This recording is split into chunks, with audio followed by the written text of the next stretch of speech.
Ganito rin ba yung problema ng mga upright na freezer nyo? Ayan, so yung evaporator racks nya, ayan, lumulundo siya. Okay, gawa ng nasira po, no, yung pinaka bracket. Ayan. Okay, so pagka napabayaan to mga ka-Diskarte Mo TV, ayan, maaring mayupi, no, yung pinaka evaporator natin. So magkakaroon ng restriction kasi mayuyupi yung daanan ng yan, ng refrigerant. Pagka nayupi yan guys, magkakaroon ng restriction sa refrigerant. So hindi siya makapag-circulate, no, sa ibang parts ng evaporator na ito. So maaring magkaroon ng blockage. Ayan. So sa video ito mga ka-Diskarte Mo TV, pakita ko sa inyo kung ano po yung pinaka-remedyo. So ayan mga ka-Diskarte Mo TV, ito na yung fabricated natin na bracket. Okay, so ito yung papalit natin dun sa nasirang bracket ng evaporator rack. Okay, so ito guys, letter T lang siya. Okay, so ganito, stainless sheet mga ka-Diskarte Mo TV, yung makapal para at least kaya niyang i-handle yung load na ilalagay natin dun sa evaporator rack. Yan.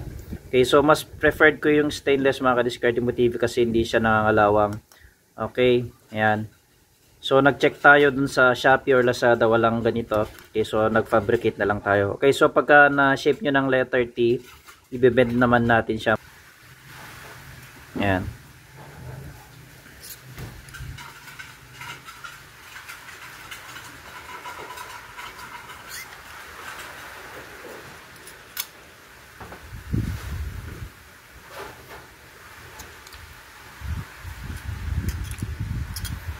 Ayan. So na-bend na natin siya mga ka-Diskarte Mo TV. Ganun na siya.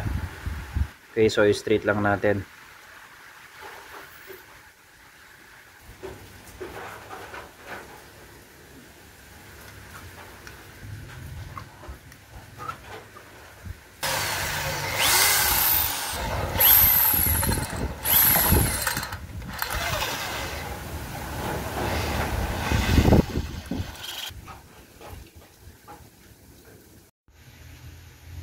So yan, so i-measure na natin siya guys, no. Yan.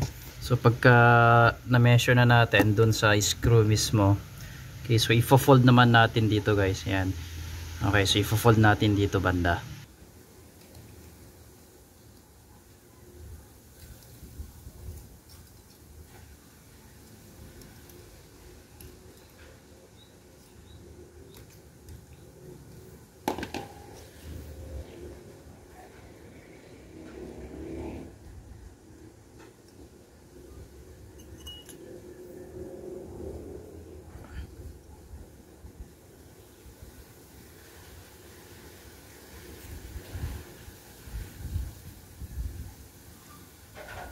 Yan. So yan, so tatanggalin lang natin yung screw. Ayan.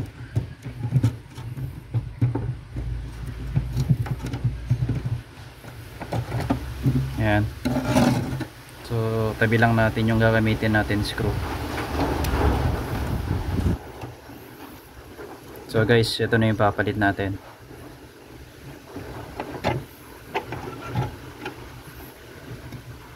Okay.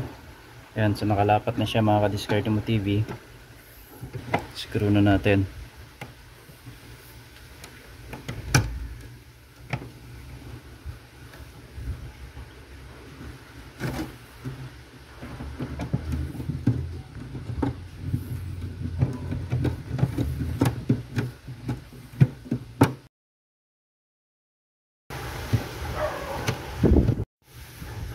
Okay, so ayun, may kabit na natin mga ka-Diskarte Mo TV, no, yung ating pinaka bracket. Ayan.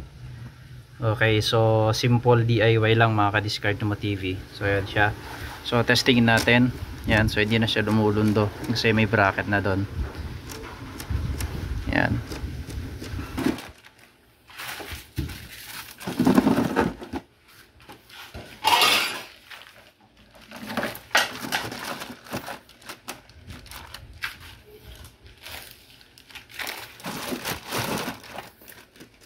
Ayan.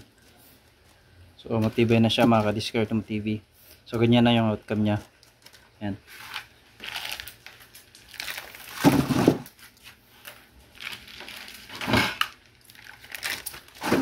Okay, so ganun lang yung gawin nyo mga ka-Diskarte Mo TV.